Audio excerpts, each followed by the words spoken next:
Ultimate, the man that fears no pitch, Bass Daddy and Tournament Pro, Don McDowell. Yeah, man. Hey, I'm Don McDowell. Welcome to Shake, Rattle, and Troll this morning. Glad you tuned in. JK's in the house, our resident voice of moderation and reason. Good morning, Bass Daddy. You in a good mood? Impeccable. Really? Last time I saw you, you were kind of grouchy. I'm just saying. It was just a reflection of the moment. That was the shortest Arizona Deer Association meeting I've attended in the past 2.5 years. 1 hour. Less than that. Oh, yeah, that's right. It was less than an hour. Yeah, I got there late and got to leave early. See? I made your night. Okay, we're going to open the show with a very special guest. Phil Lovas is the District 22 representative in Arizona. Also happens to be the chairman of the Donald J. Trump campaign. I want to thank you for coming down. It's very important to have you here. We're honored. Thank you. I appreciate the opportunity to be here, Don. That's good stuff. You know, I've been taking some heat lately on... You? Yeah, imagine that. Stunning. Maybe after the show's over, you can get this bullseye off my back, will you? I was thinking about peeling off just a couple of the concentric circles. Yeah. Yeah. Politics and conservation and hunting and fishing, from where we sit, are all rolled into one. We're pushing for our Arizona Republicans to do the right thing. We're pushing to see Donald Trump get into the White House. What's your take on all of this? Just thumbnail, general, overall. Thumbnail, when it comes to Second Amendment issues, when it comes huge. hunting, Supreme Court, all that's kind of rolled up into one. And Mr. Trump, if you saw the debate this week, he certainly showed where he stands and whose side he stands on. When it comes to Second Amendment, he talked about that and the importance of that issue, certainly compared to Hillary Clinton. And he talked about the importance of gun rights. And I think he made the point, actually, too, that the NRA has endorsed him earlier than any other candidate for president in history, which I think shows a lot and really tells you what the NRA thinks of him and his stand when it comes to gun ownership. And so I think that's very important. But I think he made the point, too, as well, when it comes to the debate that, this is extremely important what happens with the Supreme Court, because whoever becomes the next president is going to have at least one and probably 2 or 3 appointments to make over the course of 4 to 8 years. Oh, yeah. And it's absolutely going to shift the court one direction or another when it comes to the Second Amendment. And we already know, based on history and her statements, where Hillary Clinton wants to go with that compared to Mr. Trump. So it's vitally important that if you are a Second Amendment advocate, that if you are an outdoorsman, that you get behind Mr. Trump and his agenda, because it is vastly different than the direction that Hillary Clinton wants to take the country. I think she was perfectly clear, on her stance on the Second Amendment. Personally, I don't appreciate where she starts coming from. She drags little babies and handguns into the picture, and that's just wrong. Yeah. No, I agree. Yeah, she was obviously playing on emotion there rather than on fact. I mean, as I look at it, too, when you look at this election, when you look at the issues, and if we have an election on the issues, Mr. Trump will win. Absolutely he will. Which is why the Clinton campaign at every turn will try to make the election about something else. They will try to deflect. They will bring up, statements that and mischaracterize them, take them out of context, to try to turn the campaign into something else than a campaign about issues. But when you talk about the Supreme Court, you talk about the Second Amendment, you talk about energy policy, whatever it may be, the people are with Mr. Trump.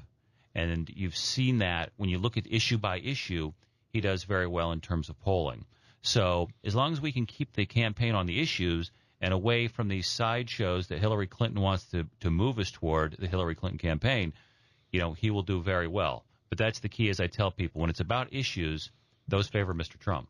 We have some huge issues nationally in the sportsman's and conservation industry. We have the the Bureau of Land Management, the Fish and Wildlife Service, the Forest Service, the Corps of Engineers, the EPA, and so on and so forth. Feel free to jump in here anytime here. Oh, no, I was just wanting to make sure you got through all the acronyms, the Endangered Species Act, the EASA, which is one of our biggest issues. Okay. And then the Antiquities Act, that's which is thing. what Obama's going to work on next.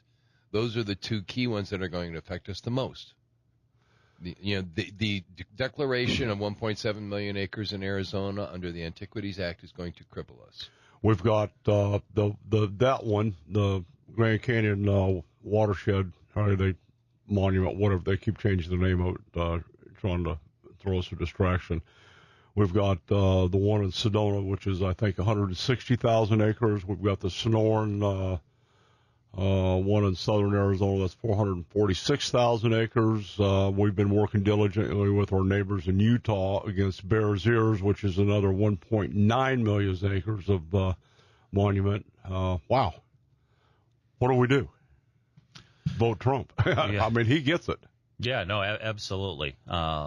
There's no doubt that you see from the Obama administration wanting to continue to expand the federal government control of land, as you mentioned, through national monuments, through any way that they can continue to take additional lands. We in the legislature, you try to fight back against this, and we certainly urge our representatives in Congress to do what they can to stop a land grab, if you will, and put up a fight against that.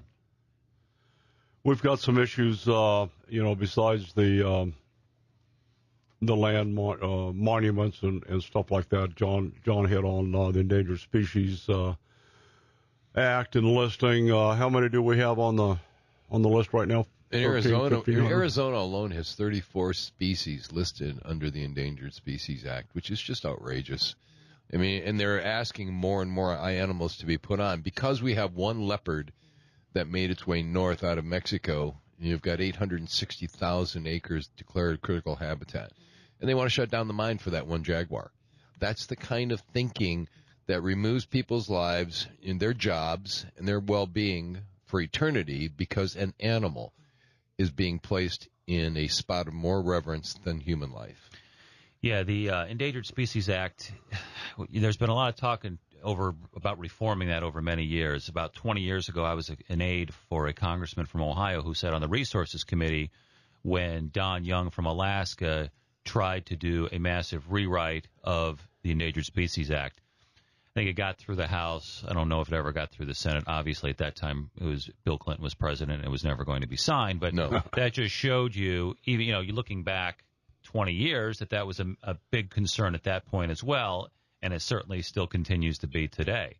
So you're right. When you see situations like that and examples like that, when you've got 34 species on a list, you got to take a look at that and say, really, what should be on this list, what shouldn't? I mean, Mr. Trump has talked about when it comes to regulations, and this goes through the entire federal government, what needs to be on the list for regulations when it comes to health or safety. Right. And if it doesn't apply to that, let's remove it.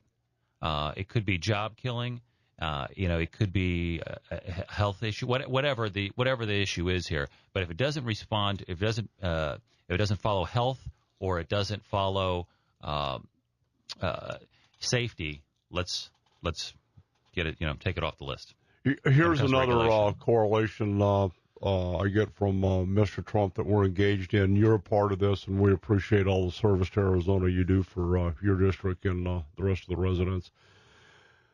Trump's talking about re-engaging and giving the states their rights back. One of the things that's happened in Arizona, I love what the Arizona Game and Fish does, the commission does, but over the years they seem to have stroked away a lot of their ability to manage habitat, fishing, wildlife, fishing game, and these kinds of things to the federal partners. The encroachment with all the feds over the last, what would you say, 5 years, have just been more than baffling, let's say.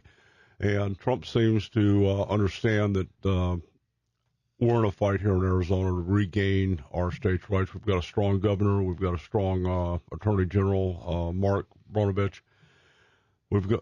we've got a strong commission, and we're in a states' right revolution trying to get back all the stuff that's been evaporated over the years. Well, there's more and more of a weighty intrusion by the feds, particularly Fish and Wildlife in the matters of game and habitat.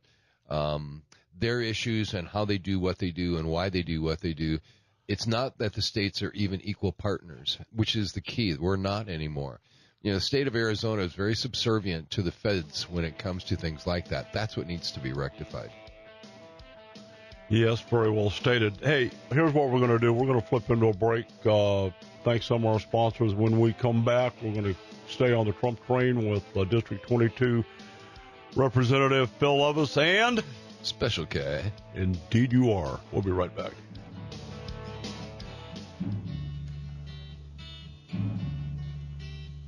The Eastern world, it is exploding, violence flaring, bullets. All righty, we're back. In case you're wondering about the EVA destruction, I was talking to your friend, our friend, and Andy Tobin the other day, and he goes, "What's with the EVA destruction?" I said, "Andy, the 60s are back. Dude, Panama Red happened to move to Denver, Colorado. You can buy them over the counter. We've got tie-dyed T-shirts back. Bell-bottoms are back. And the Democrats are having sit-ins on the floor of Congress. Is that the 60s or what?" It truly is. It's revisited. Good point. Just a correlation. Anyway, back to what we're talking about, on states' rights. I think Mr. Trump's hit the nail on the head with trying to restore, some of the other things. Education's a big one. Yeah, he's talked about that. He's talked about a number of different issues in terms of letting the states handle those. He talked about one in the debate as well. I won't get into that, but as a general rule, he has made statements that show he is a strong supporter of states' rights, and so certainly for those of us in Arizona and in Arizona government, I think that's a very good thing. How many people do you have in your district that you represent, roughly? Roughly 250,000. Wow. That's amazing. Yeah, big districts. Big districts, yeah. What are the boundaries on that, north and east? 51st Avenue on the east, Bell Road roughly on the south.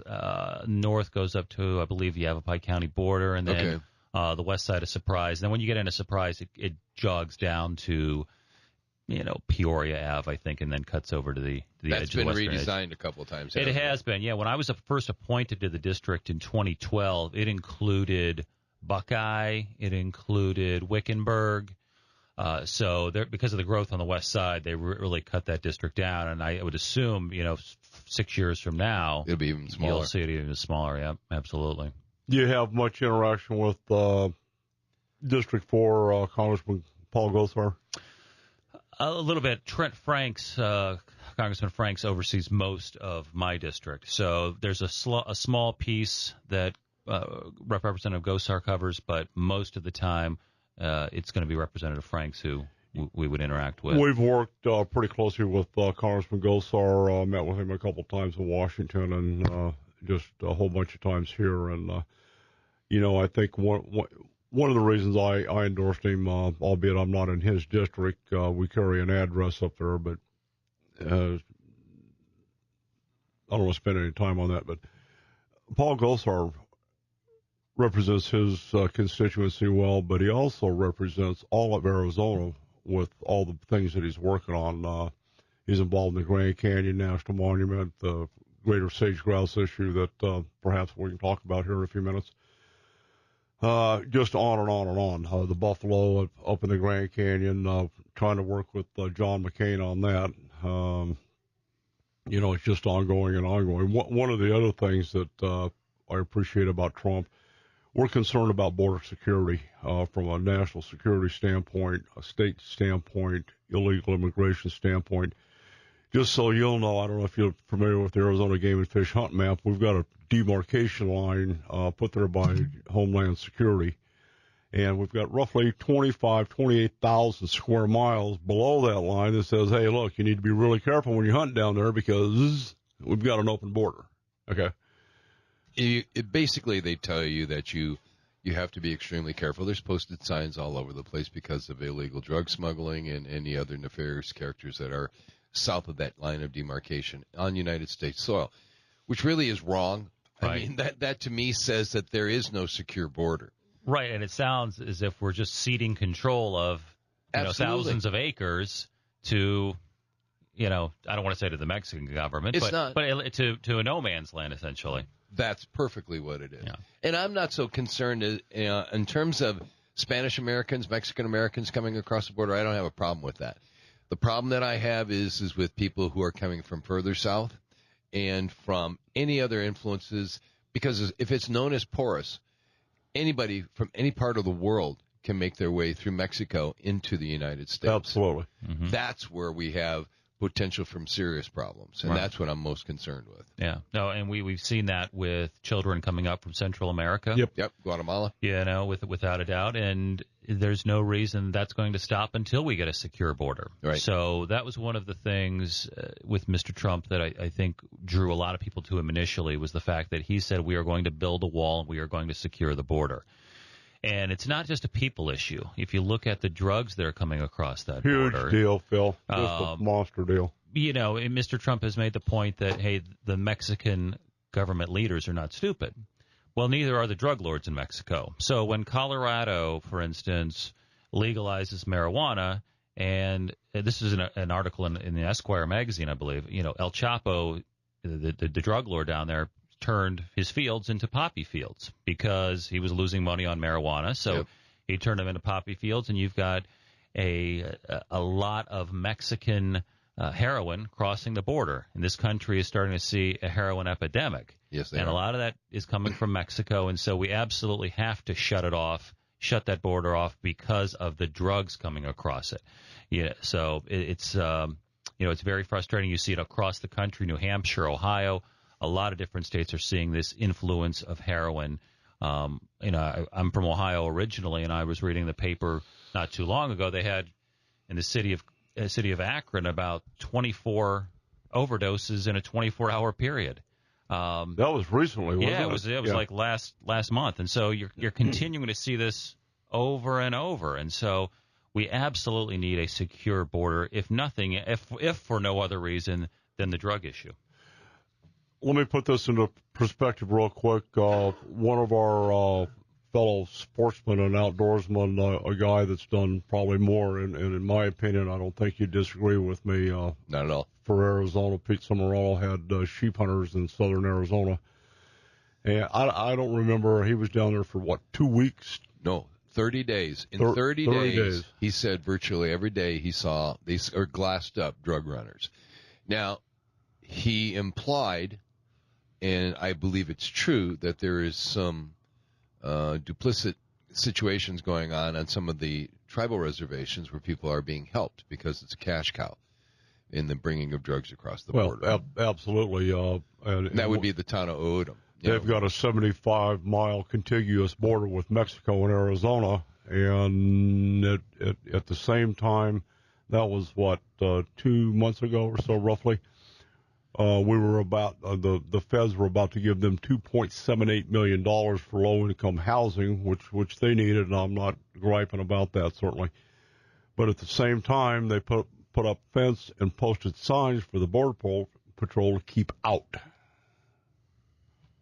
Which was reversed fairly quickly. Yeah, right. Yeah. So Senator McCain, just having been endorsed by the Border Patrol, we had a lengthy conversation about that particular issue.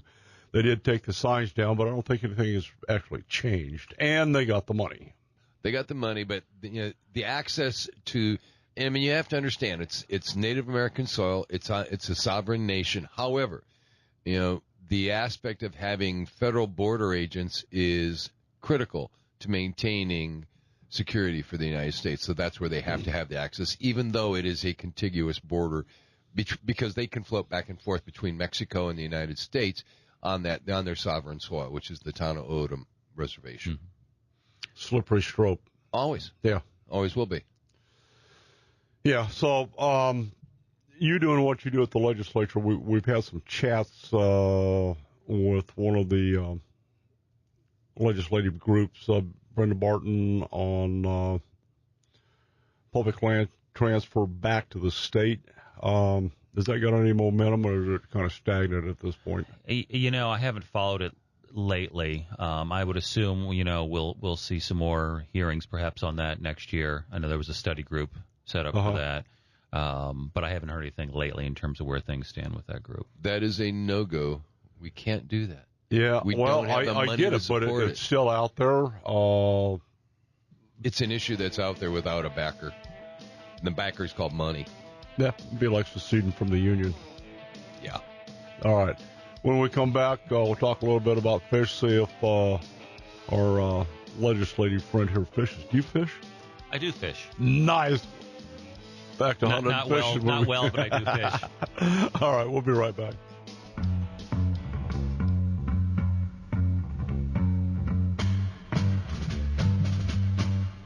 All righty, we're back. A couple things. We know a little bit about your history and your district and how many people you have in a district, but do you fish? Come on. I do fish a little bit. I don't have enough time. It's like people ask me, do you play golf? And I said, no, I'm probably the only person in Arizona who doesn't play golf. I don't have time. Trust me, there's two of us. Okay. The best thing about playing golf here, there are plenty of golf courses that have some wonderful water hazards. And if you have a little spinning rod in your golf bag with about a 2.5-inch long golden black Rapala, it's awesome. So you try to do both when you get out there on the golf course? I can't make it past the first water hazard. I just meet him at the 19th hole afterwards, and it's all catch and release. And I'll tell you what, we've designed lures for John Niemeyer Lures, and he had a one on the Pines course out at McCormick Ranch. We called it Lake X for testing. It was awesome. I mean, it was just a good. It wasn't a good test because the fish are hungry, and they'll eat anything you throw out there. Oh yeah. It's just awesome. Okay, moving this thing along with Mr. Trump. We've talked about vetting the Syrian refugees. I'm basically opposed to that. Certainly, we've got 5,000 or 6,000 ground troops over in Iraq right now. We've got the Arizona National Guard deployed. We've got, I think, part of the 2nd 285th Aviation helicopter attack battalion over in Bosnia still. I think they come home in, was it January? Got me on that one. Yeah. We had engineering battalion over in Kuwait doing some stuff over there, and I'm just concerned, where we are as a country. We've got troops on the ground. We do roll call here. We're going to do roll call before the show's over with. We honor soldiers killed in action in theater or elsewhere. Not necessarily it started in theater, but we're having so many what they call non-combat related deaths, referring to suicide if you want to read between the lines. We have one today that was IED incident. We've added law enforcement officers, and between the soldiers and the law enforcement officers, I draw a correlation back to the 60s.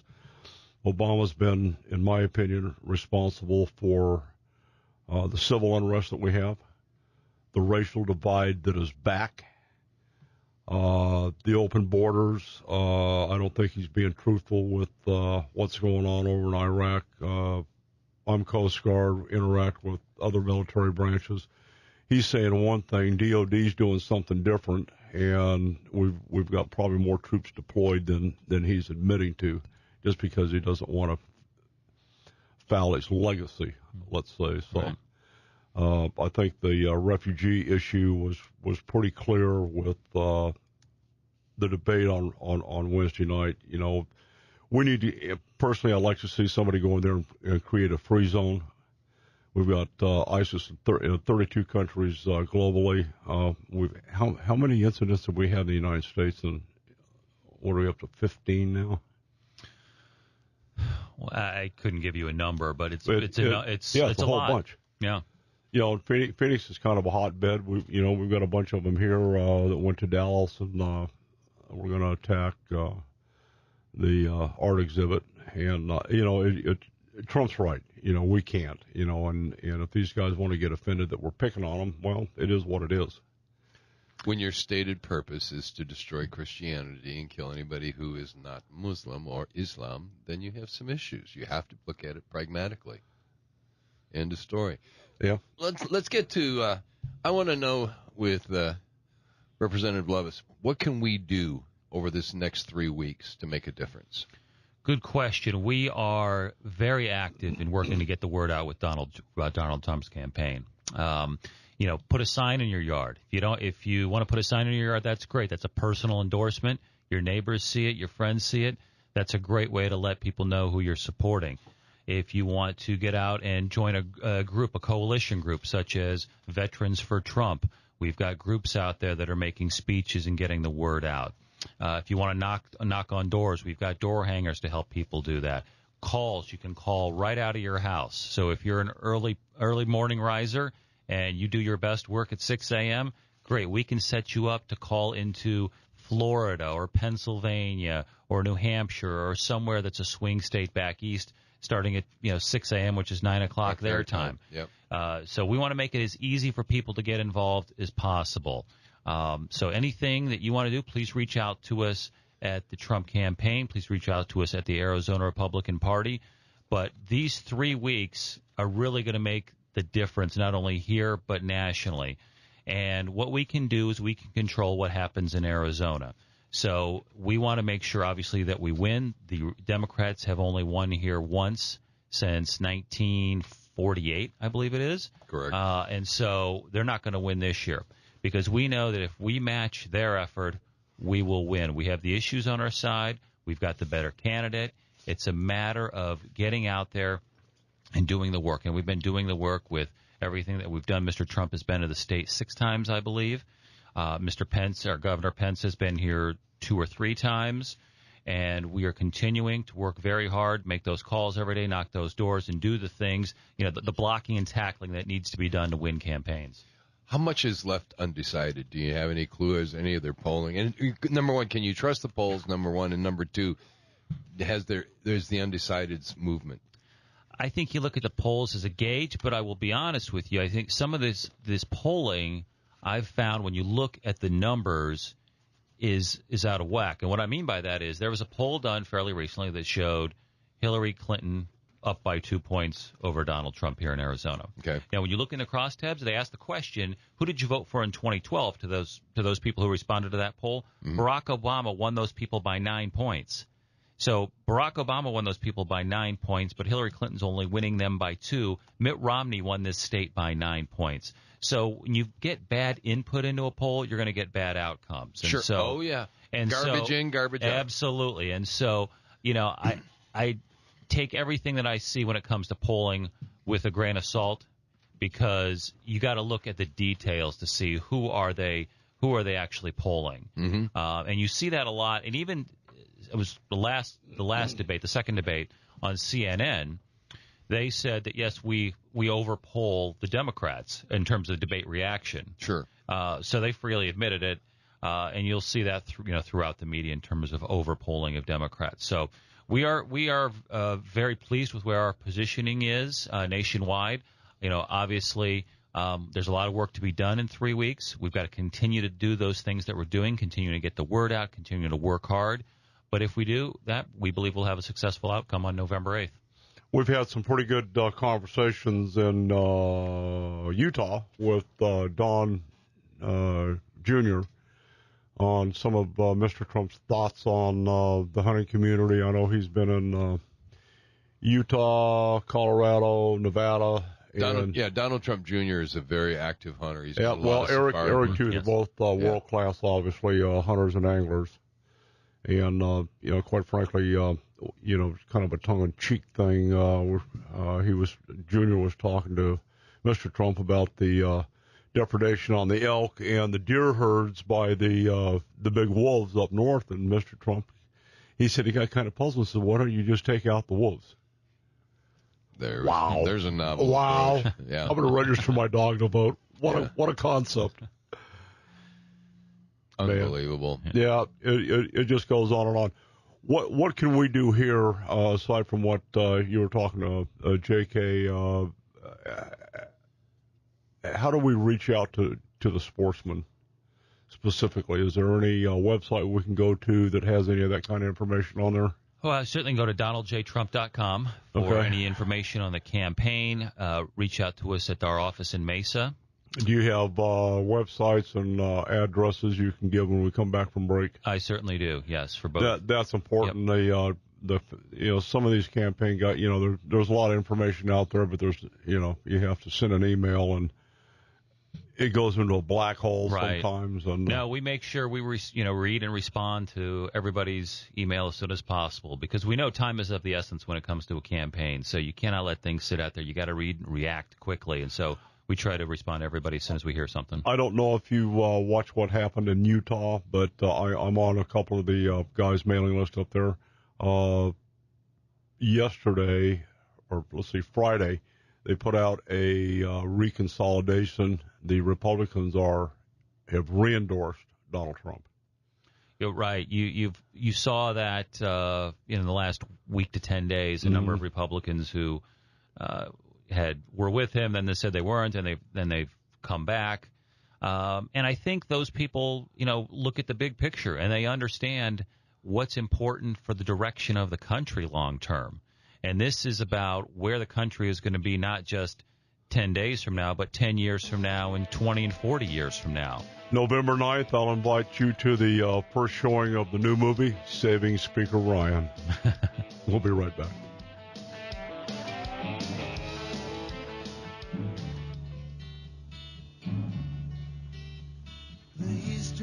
All righty, we're back visiting with our new friend Phil Lovas from District 22, Arizona State Legislature.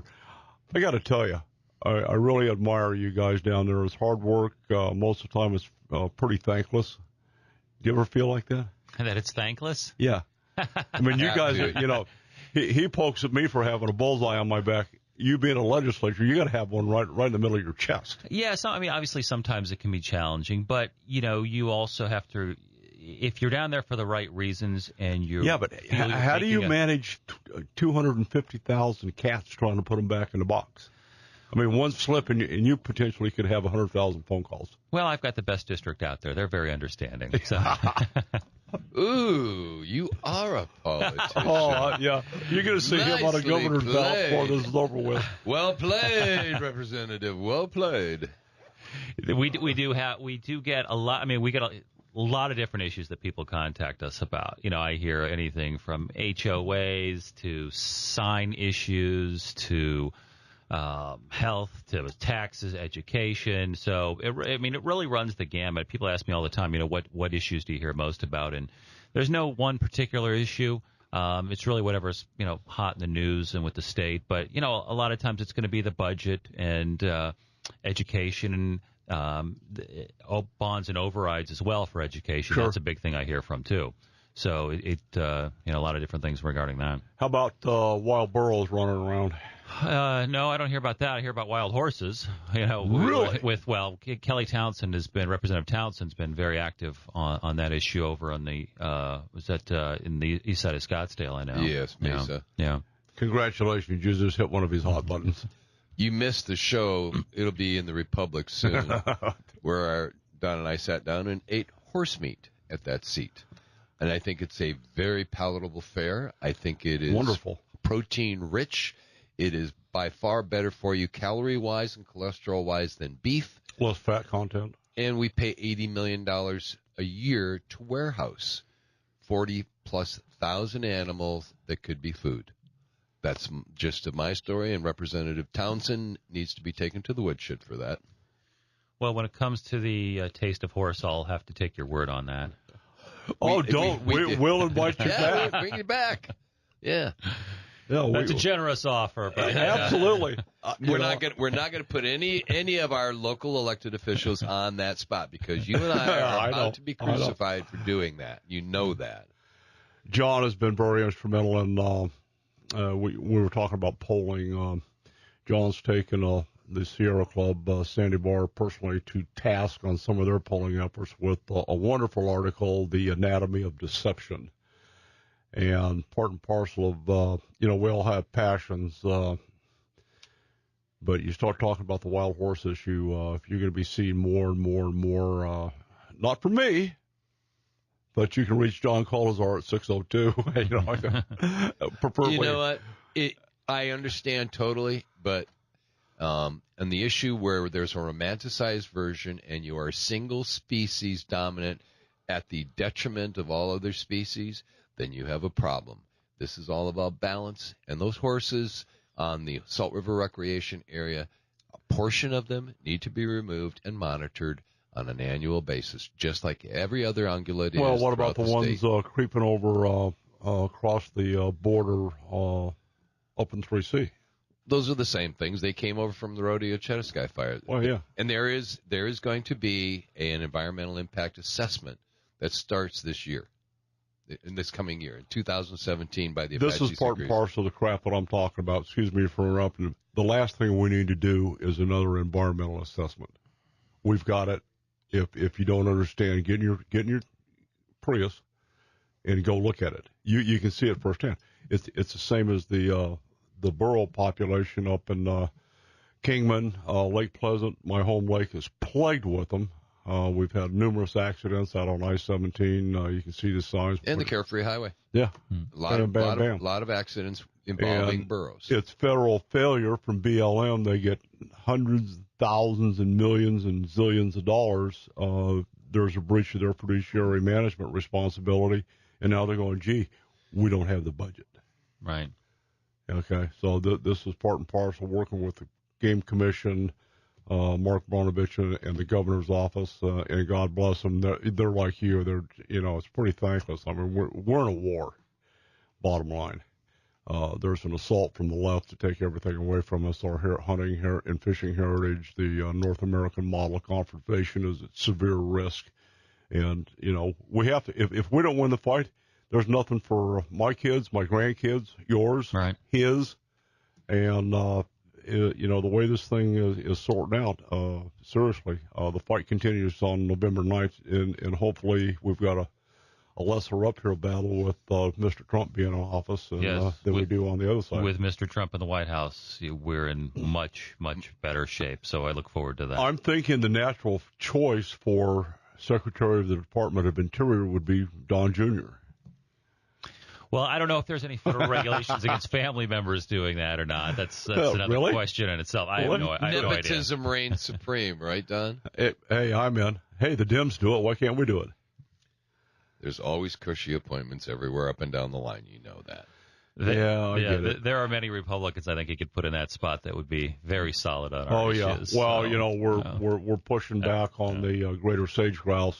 Just briefly on that issue, there's 167 million acres in 11 states that gets restricted like a big giant national monument if the NDAA does not accept the greater sage grouse language for not listing.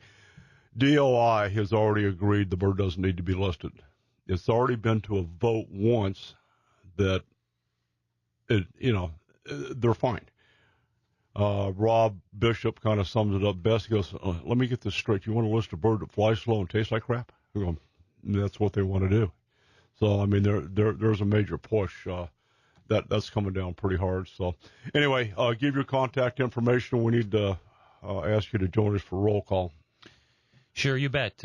State Representative Phil Lovas, you can reach me at the legislature at 602-926-3297. Email is plovas, L-O-V, as in Victor, A-S, at azledge.gov. And to reach the Trump campaign, you can reach us in our Mesa office at 602-833-2200. We'll get that out in a newsletter, get that posted up on numerous websites. And once again, thank you for joining us, and God love you for what you're doing for us. Thank you for having me here. I appreciate it.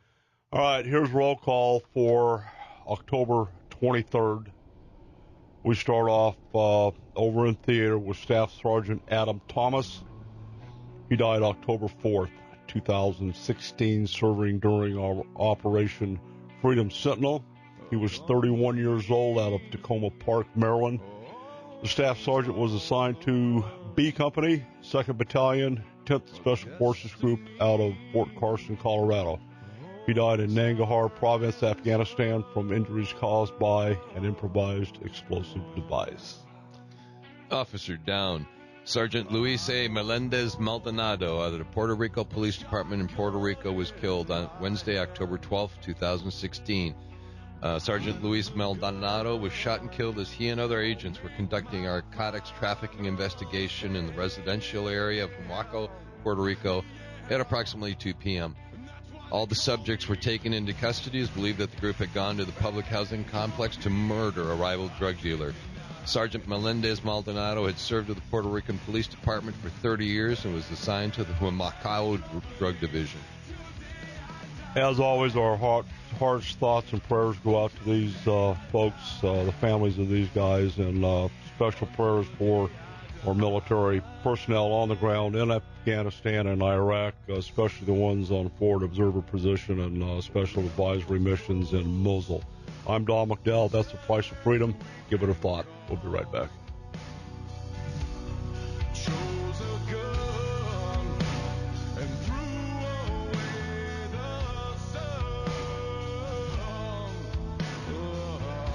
Thanks for joining the second hour of Shake, Rattle, and Troll this morning. We appreciate you tuning in and listening. With me, as always, my co-host, Wingman, the voice of moderation and reason, Morning, John back at you. Colazar. Morning, Bass Daddy. You feeling any better? I'm working at it. I'm getting there. You don't look any better at all. Well, that's why we both have faces made for radio. Oh, thanks, JK, for pointing that out. Appreciate you guys indulging us today. We've got a really special guest, Congressman Chris Stewart, from the great state of Utah, one of our neighbors that we've been working with, and I want to welcome the Congressman. Good morning, sir. Good morning, and to my friends in the South, it's an honor to be with you. Absolutely. You know, we feel that way just, being in your presence, at least the voice. Before we get started, Congressman, I want to thank you for your hospitality in Washington, D.C. You've got an awesome staff. We tried to do a trade in Utah. We wanted to trade Jeff Flake and get you to come down here to Arizona, and they just weren't buying that at all. Well, okay, I'll take that up with Jeff and see what he'd say. I do have great staff, but look, you and I and your listeners and others, we're trying to accomplish the same thing. So if we can help you in any way, we're going to do that. And then once in a while, we're going to come to you and ask you to help us. So we're one team on this, on these important issues. Absolutely. And I want to thank you once again for your service to the country. I didn't know until I got inside your office that you were actually a fighter pilot. Wow. Yeah, 14 years in the Air Force. I got to tell you, too, dude, that was a lot more fun doing that than it is in being in Congress. Having been back there a number of times, I don't know how you guys get anything done at all.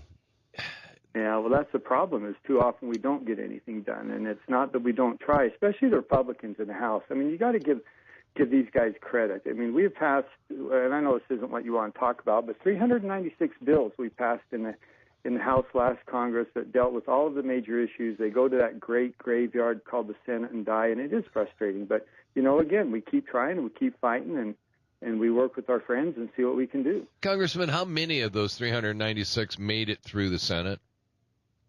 Do you know? Oh, maybe. I don't know offhand, but I'll tell you this. It wasn't very many. I would say, let me describe it this way. Of those that dealt with the major issues of our day, with regulatory reform, tax reform, entitlement reform, national security, NSA reform, others, none of those made it through the Senate. So we may have a few of the minor bills, but the major ones that. And of course, everybody points the finger at you then too.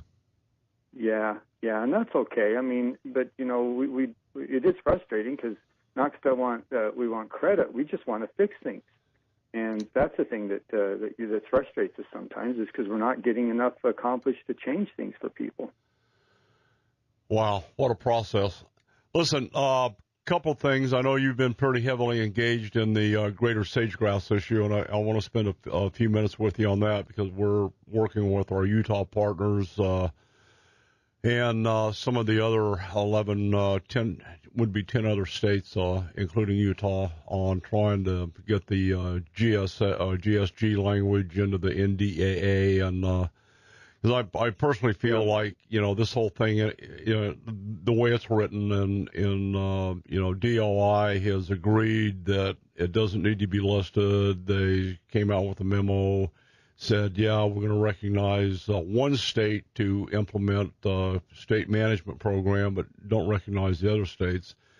But, I think one of the big things is the 7 military base closures, the 75 million acres of restriction from February to September. What are your thoughts on that, being a former aviator? Well, look, I mean, what's the fundamental responsibility of the federal government is to keep us safe. And if we don't support our military, if we put every other priority above that, what is the outcome going to be? Because it's not going to be our safety and national security.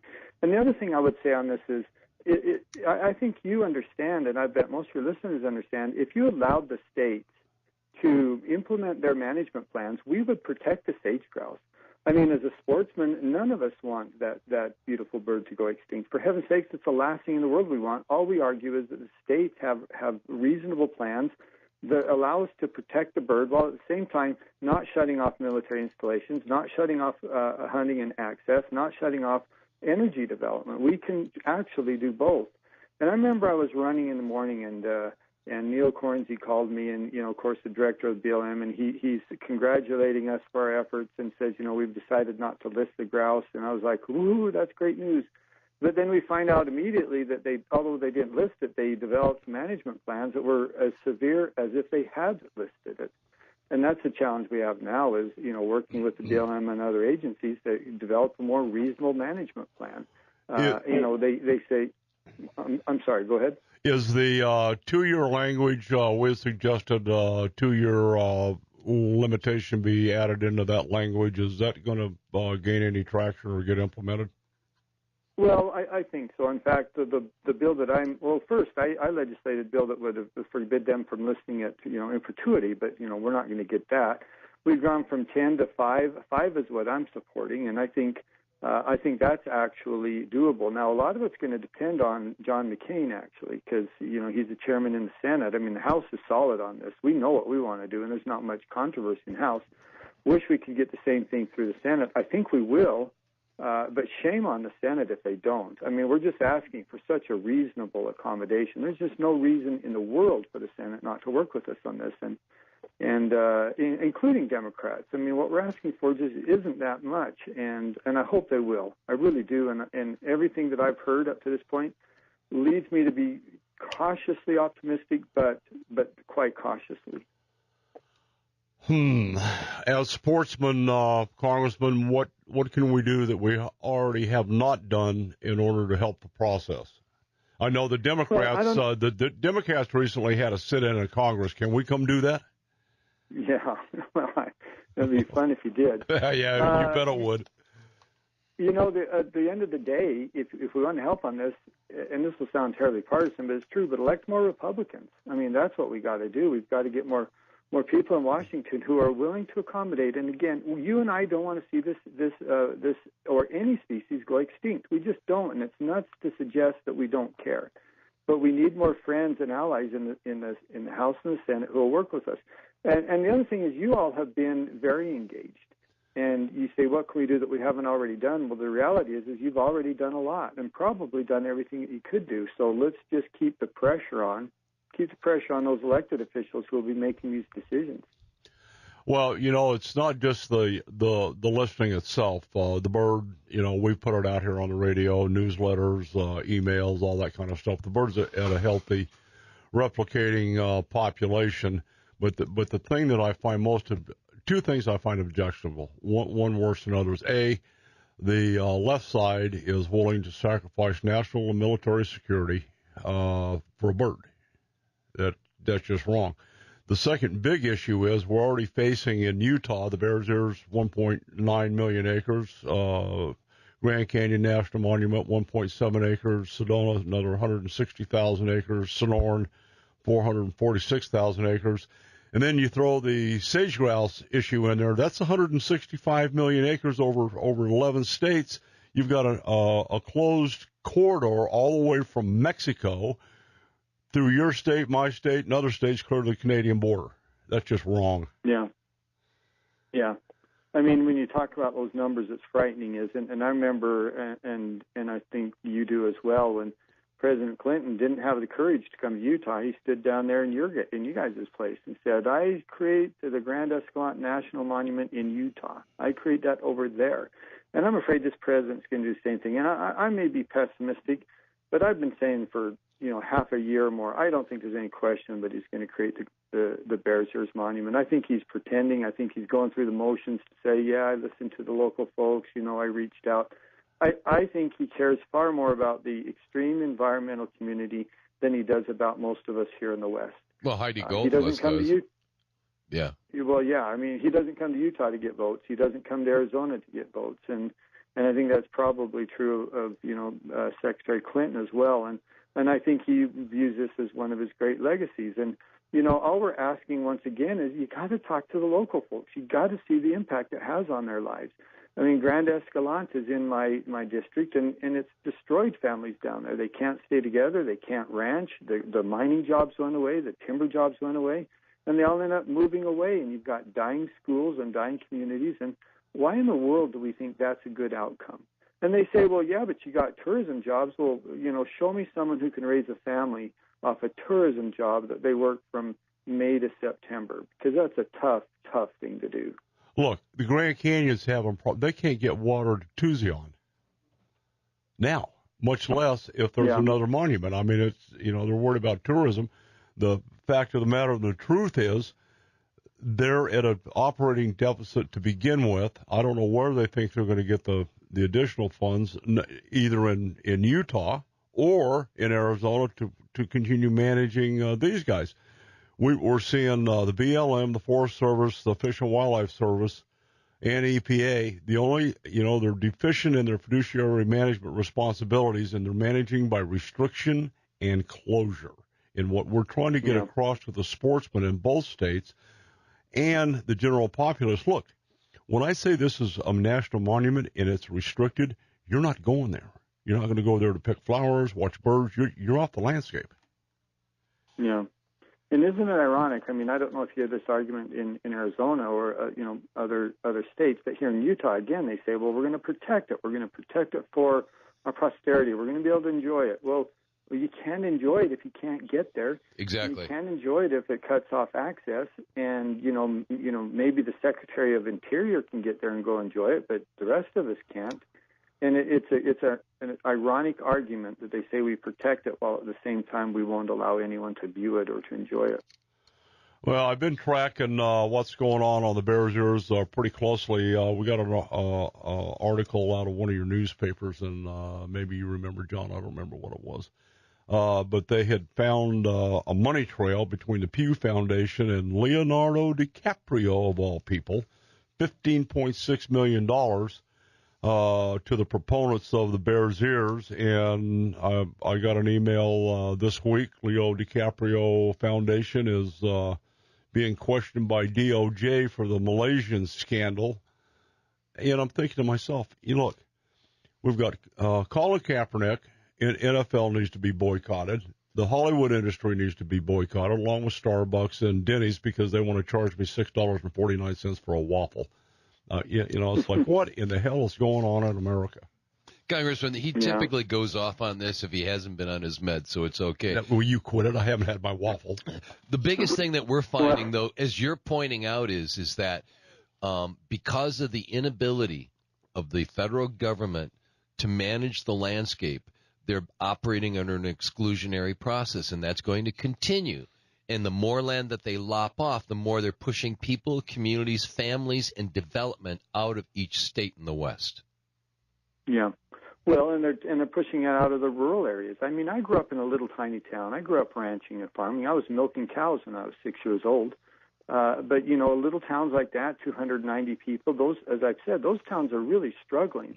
And it forces communities into the cities along what we call the Wasatch Front here between Provo and Ogden and Salt Lake City, which are, expected to double in a frighteningly short amount of time.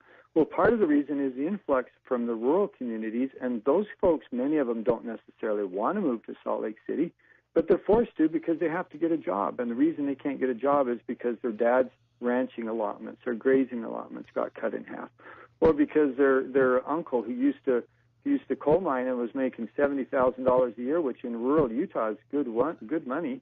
That job went away. I would challenge any one of these people, Leonardo DiCaprio or any of them, come sit down with some of the families that will be impacted and tell them that you think it's okay to do this for an area that I doubt some of these folks in Hollywood will ever visit even once in their lives. Have them come talk to these families and tell them that what they view is more important than it is keeping these families together. I agree totally. Well said, too. Yeah, absolutely. Are you having any interaction with Mike Knoll in your Southern District?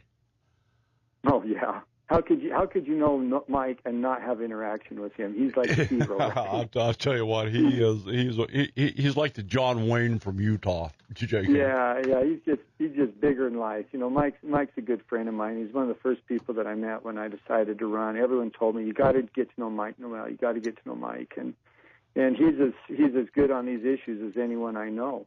Mike and I talk frequently, and like I said, he's one of my heroes. Well, we're engaged with Mike and Mike Styler from your DNR through on the Arizona lead on Big Game Forever, Ryan Benson and some of the other boys from Utah, and trying to derail this thing, both not only on the greater sage grouse, but the monument restrictions. It's just catastrophic if this thing's go through. Well, it's not over yet. Like I said, I'm worried that the president is going to do it, but it's not over yet, and we can't concede the fight. We got to keep in this thing up until the very last moment when we find out. And you know what? Maybe we'll find out that the pressure really did make a difference, and in that case, we're going to have a great celebration because it's taken tens of thousands of people have gotten involved with this issue. People who care about the West, who care about protecting it, but care about protecting families and our way of life as well. And, I don't know, maybe Washington will actually take up and notice us. I sure hope so.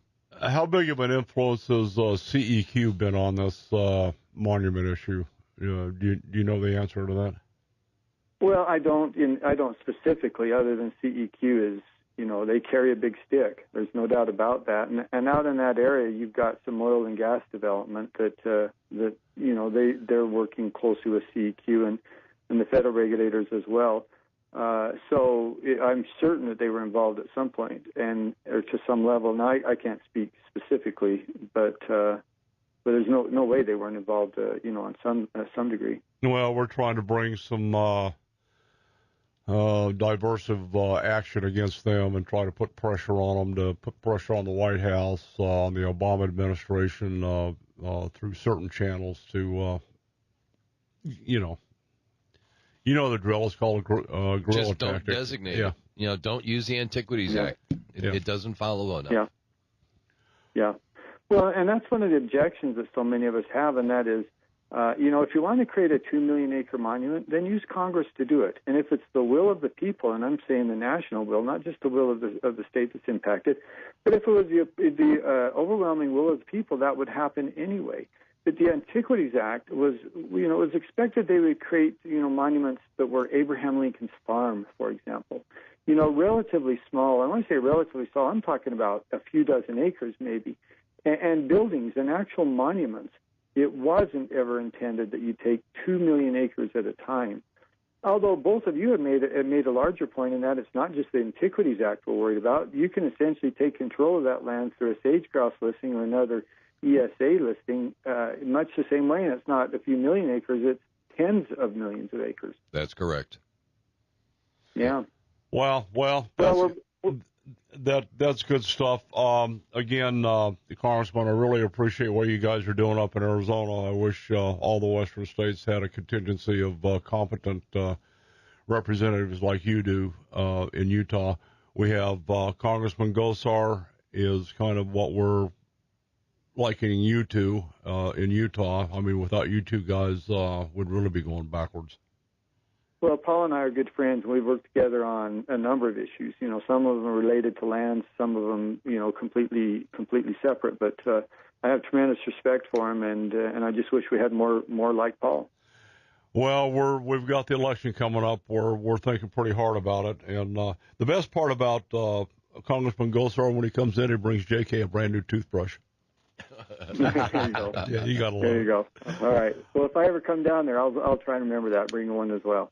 Okay. I want to thank you All right. for your time. Thank you for your service and all the good things you do for all of the American citizenry.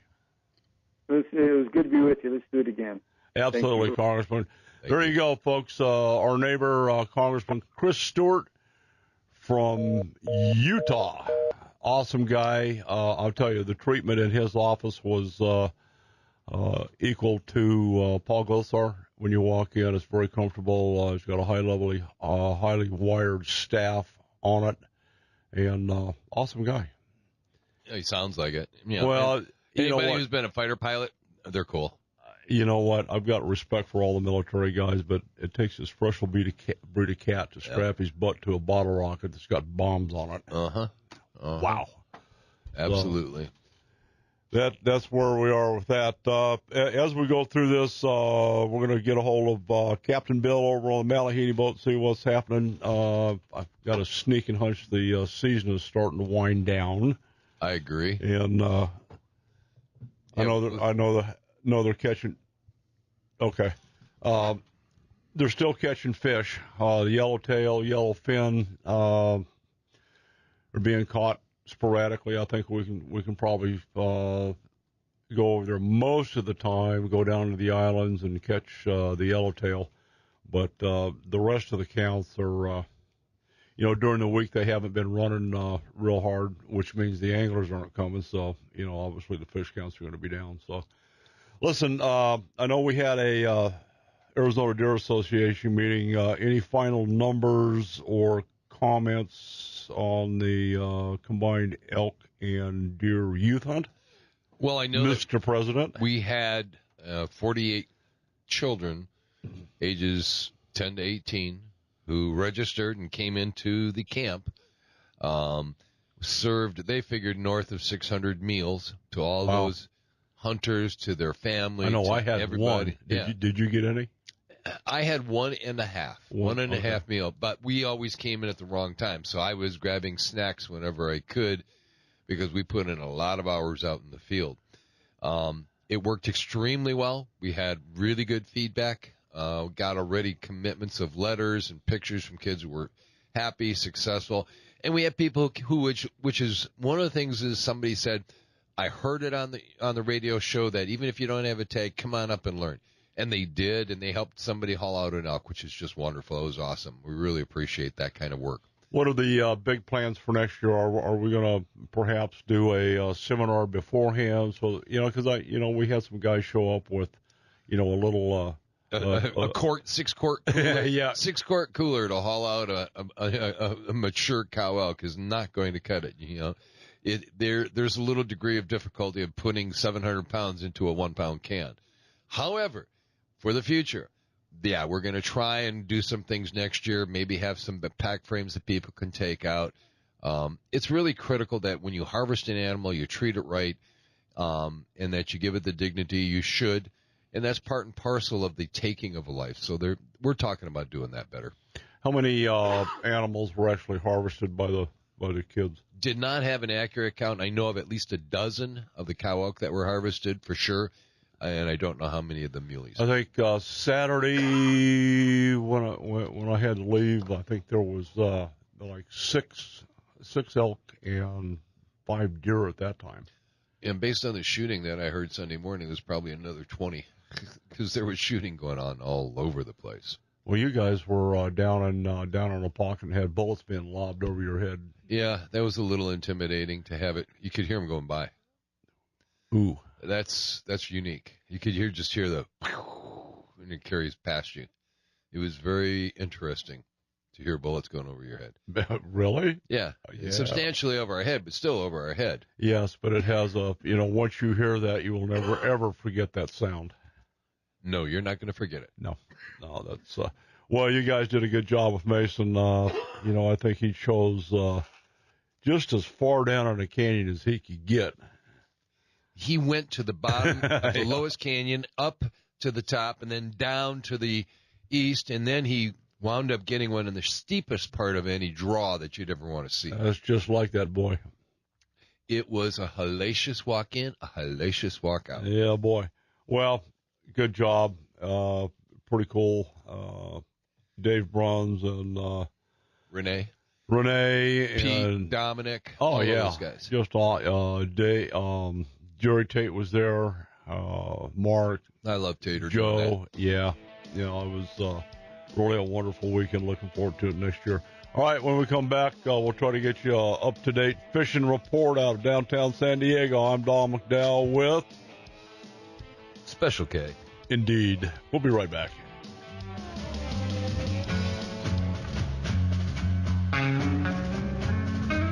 Hello, Ellis. Here. Yep. All righty, we're back. We're still, we've got a all points bulletin out on Captain Bill and the Malahini. Here's what's gone on. Friday, there was 23 anglers out. Only 2 boats ran. One of them was the Malahini boat. They had 6 yellowtail for 12 guys. The Premier ran a half-day trip. They had a whole bunch of rockfish. And it appears that the season may be coming down to an end. The combined San Diego dock total was 4 boats, and this was for the 19th, I think. I don't have an update on that yet. Anyway, they had 4 boats running, 6 trips, 48 anglers. As always, just a ton of rockfish, calico bass, sheephead, sand bass.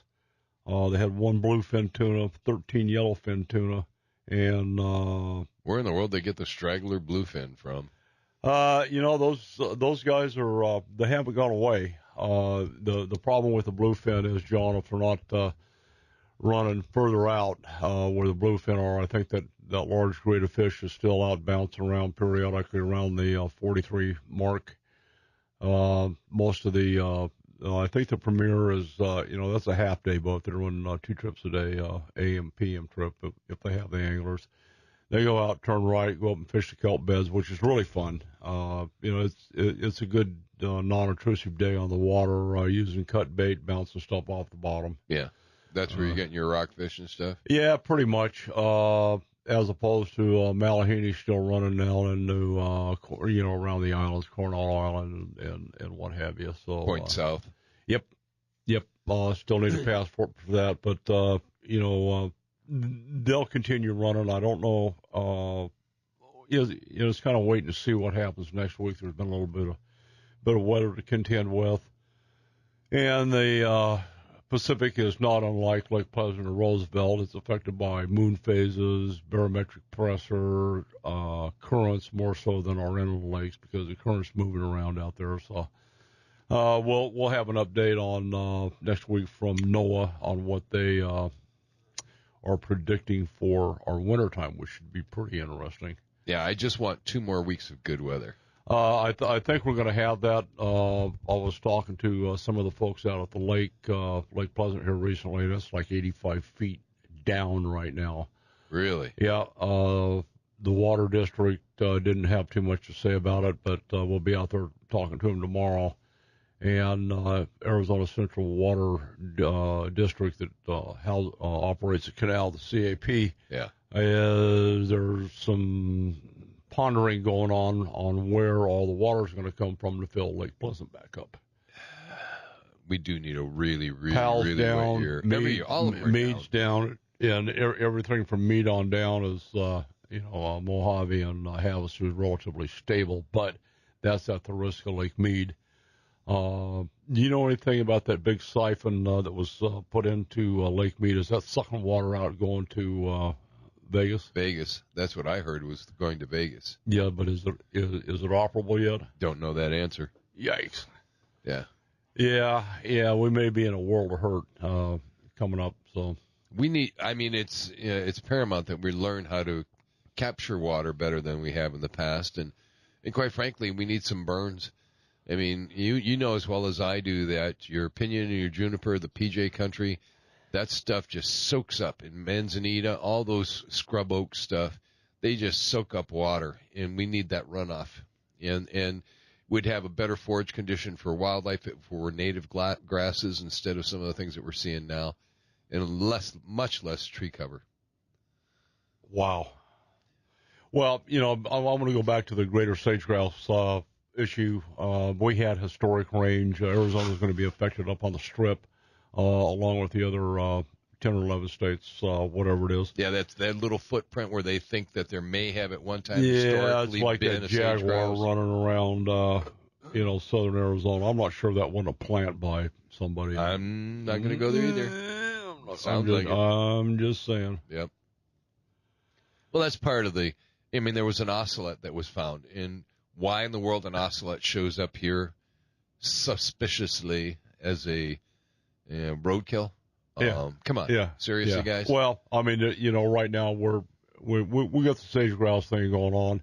And the point I wanted to make was the state's management plan that have sage-grouse is directed at sage-grouse is a plan for conservation unilaterally. It's not just for the bird. Right. It benefits the deer, the antelope, and everything else that's in that particular landscape. What's happening right now, there's a Democrat in Oregon that has reintroduced in September a bill to unilaterally do away with trapping not only by private sector on public lands, but by the federal government that needs to go out there and trap stuff. And It's just another point in case that the left side of life, the environmental litigants, they don't want us on the landscape. They're pushing for apex predators to be on the landscape with no control. Coyotes, wolves, and bobcats, mountain lions, all that. We just wait till the grizzly bear insert team comes in, because they want grizz back here in Arizona. Yeah, they want them up in Flagstaff, up on the San Francisco and Mount Humphrey peaks. Yeah. And I think it would be absolutely fascinating to see how campers respond to grizz in their backyard. I don't think they'd handle it real well here in Arizona. Yeah, in my case, whatever the legal implications would be, they would be met with a wall of hot lead. If you look at the state flag of California, that's a grizz on their state flag, folks. They need to really seriously think about reinstituting grizzly all across their area, because that's their national animal, and it's on their flag. Well, they're not going to do that. Yes, they will. They don't want them because they know the implications. They want everybody else to have them. And we'll take it after they have restored to its historic range all grizzlies in California. I'll think about taking them. Okay, and did you see the update from AZGFD relative to the Arizona State lawsuit with the Fish and Wildlife Service on the wolves? Yeah, they settled. Evidently, there has been some agreements made between the Fish and Wildlife Services on a decree that was in favor of the Arizona Game and Fish Department. I haven't had a chance to read the whole brief, but I think, based on the responses that I'm seeing from the AZGFD people, that they're very pleased with the responses, which means we're going to have greater input as to what they're going to do with, the wolf recovery teams and where they're going to go in the future. There's going to need to be more cooperation and an extended plan with numbers. Numbers. I think the long and short of it, as I read it, I'll go back and reread it, but I think what the lawsuit did was direct the service and gave them one more year to come up with a viable plan based on, again, the best available science. Again, best available science. Yes. Yeah, I mean, that gosh darn, that's like a moving target. However, the best available science recently has been in favor of what we're trying to do. Well, basically, that science boils down to there's a common denominator for the gray wolf, timber wolf, whatever you want to call it.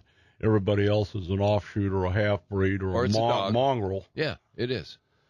And there's no genetic increase effects by having you can't get any better than you had from the 7-gene pool that you had when you started. Exactly. Thank you. And Donald Trump's got the answer to it. We're going to build a wall. We're going to send the wolves south. We're not going to grant them amnesty. And how are they going to get back? They're not going to get back. Yeah, they'll dig under the wall, right? Although there is tremendous amounts of suitable habitat for the Mexican gray wolf in Mexico, which is where it should be. And I have faith in our good guy Jim, the boss up at the department, he seems to be relatively hard engaged on conversation with Mexico and their scientists. And yeah, he's very, very pleased with the efforts that they've made and the developments and the results that they've been seeing from the releases that they've had in Mexico, which is really encouraging. Are we going to have any more releases before the final decree has come out from Fish and Game or Fish and Wildlife? You know, I don't think we're going to ever really know the truth in terms of what's been released and what has not. I'm not. Are they going to release more? I'm sure they are. Yeah, I'm sure that the feds are going to release more wolves. What's the latest up on the White Mountain Nation relative to the boat and keeping or dispensing of the wolves? The word that I heard last was there was a vote to take no action, which is basically a vote of approval. To leave them? Yeah. It'll be interesting to see what their life expectancy is up there. Well, we know now that there were some pictures taken where they're not collared wolves are killing calves. We'll talk about that. And there was they're missing seven to nine. Bummer. Uh-huh. All righty, hey, when we come back, we're going to visit with James Guggenauer, get the Rim Country Custom Rods Fishing Report, get this thing closed off, and get on with the day. I'm Don McDowell. Special K. We'll be back.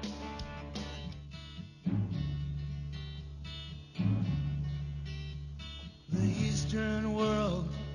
It is exploding. Sing with me, J.K. James, come on, chime in. You know this song. It's rolling.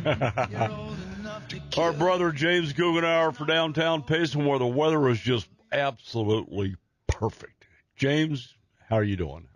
I'm doing well, and it is perfect up here. Just great weather in all of Rim Country, and everything is changing to fall, so it's a great time to be here. Yeah, buddy. Well, the problem with the leaves changing in your yard, you're going to be out there raking them up. That's a good point. Yeah, we have a lot of that going on. Yeah. Are they still talking in your backyard, the elk? You know, they are, but not as much as, I'd say, 2 or 3 weeks ago. It seems like it's a little bit less. But, yeah, I mean, they're still around there, that's for sure. Some of those bulls have hangovers. Guys seeing some good elk this year, and lots of guys are filling their tags. So, how's Dennis Perch fared? Has he had a deer or elk tag? He does, and so does Clifford. They have, as you know, Don, they do some guiding up there. Yep. And I think it's next week. He's going to have 7 or 8 people at his house for a week or something like that. Wow. And Dennis is kind of the support for Clifford, and you know, they every time they get one down, they call Dennis to come haul it out. Yeah, boy. What hunt is this one? I think it's a rifle hunt that's coming up here in a week or so, J.K. That sounds right, or maybe it's an archery hunt. It's an archery hunt, I think, because I know, or maybe a cow elk hunt, but it's not a bull hunt. The bull hunt is Thanksgiving. Okay. Yeah. Yeah, you could be right there. And then we've got Donna's got a tag. When was that? November 7th. Yeah, his starts the 6th. November 6th. His tag starts archery in 4A. Yeah. 4A. Yeah, that's a good unit. Yes, it is. He was successful there last time, and how that kid gets back-to-back elk tags is beyond me. Living right. Yeah, living right, Don. I guess. You know, the more you do for the department, the less you get to hunt. Go figure. All right, my friend. What's on the fishing front up at the Mother Lake? You know, a couple of things here. First, you know, a big shout out to Matt Shore and Lon Armel. I know they've both been on your show in the past. They won the Wild West Bass Team Tournament last weekend up on Lake Pleasant, 17.69 pounds. That's not bad coming out of Pleasant. Yeah, that's good coming out of there. And so a lot of guys are talking about that up here. We had some other anglers there, Johnny Johnson, and he fished with Andrew Napoleon. He owns A&M Graphics in Mesa. They came in 3rd. Clifford and Buddy Randall came in 7th. And okay, let's back up. Andrew and Johnny, who was carrying who? I think it was probably, well, I don't know. I don't want to say for sure. But I have my doubts where it is. You know, both of those guys are good fishermen, though. And so a lot of good luck. A lot of guys are looking forward to Wild West Bass next year. Of course, you know, the team championship tournament for Wild West Bass is going to be held at Roosevelt Lake next May. Yep. And we're going to have the final day weigh-in at Green Valley Park here in Payson. So that's going to be an exciting time for everybody. Okay, that's good stuff. Yep. What are you hearing on the waterfront though? Guys catching fish still pretty scattered. It is over the top. Yes, very scattered. Typical fall type pattern. You know, we're hearing guys catch fish from 2 feet to 40 feet. But primarily, guys are fishing deep. But I've heard everything from topwater, spinner baits, paddle tail swim baits, drop shot, Texas rig, spoons. I mean, all of those techniques are in play right now. And bass they're definitely chasing schools of shad, and they're not very difficult to catch. Guys are catching 20 to 30 bass in a day, and a great time to be out on the water. Yeah. Yeah, that's. There's 2 times a year, JK. Right now and in the spring, you can go out and fish your strength with any technique and be pretty damn productive. Yeah, it's a fun time. The water's stabilizing a little bit. We're still at 35% full, and James, no. Yeah, we need to look at the empty part because here's the deal. You know, you hear people talk about. Well, the glass is half full. The glass is 65% empty. Empty, but what they haven't figured out is the glass is refillable. Yeah, could be. I'm just saying. So, anyway. Right.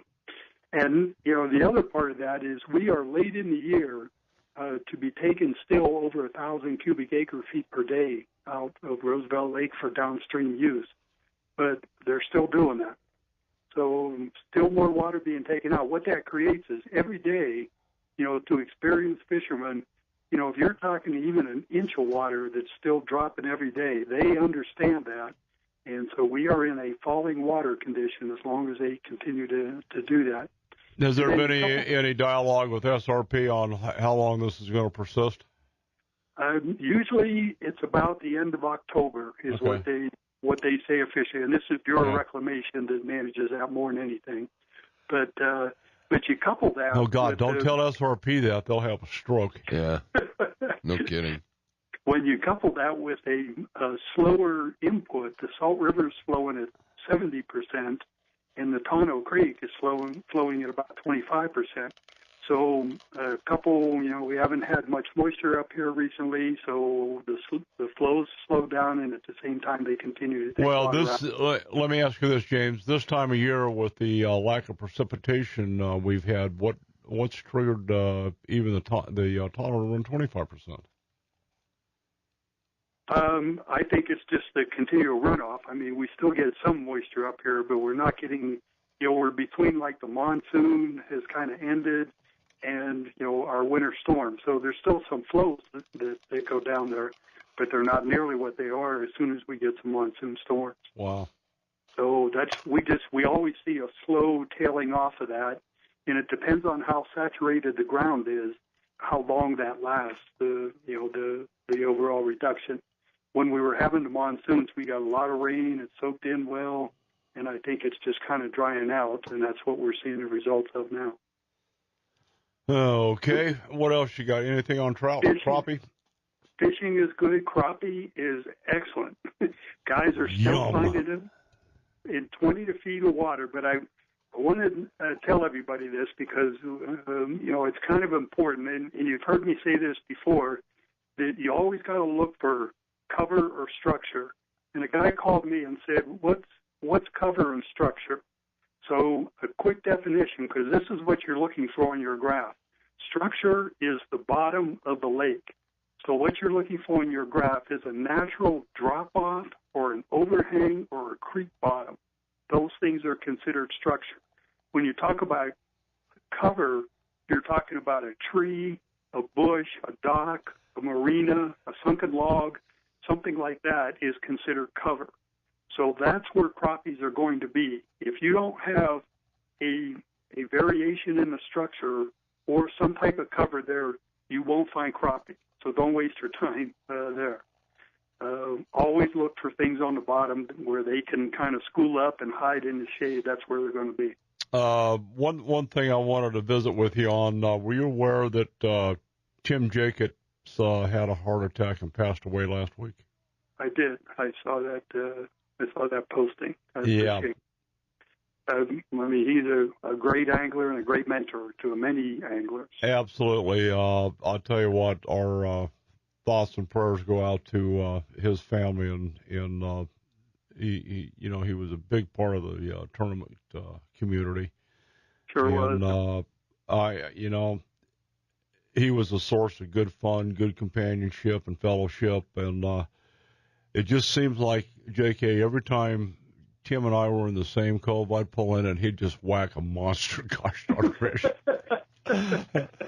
So it's an endearing feature. He's one of the few that encouraged my company in a cove.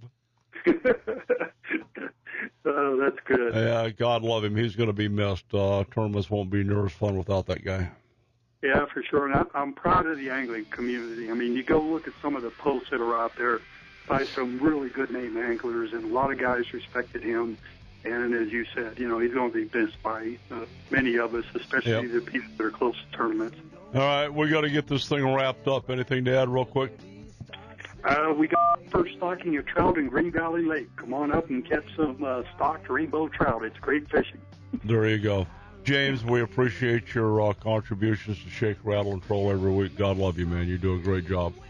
Thank you. Great show today. All righty. Hey, take your kids fishing, hug your bass boat, check the website, sign up for the newsletter, and look at AZSFWC. They've got a spotting scope on the raffle. Oh, yeah. And you say? I'm Special K, and I'm out of here. Yeah, we're gone. It's me and the boys gonna shake.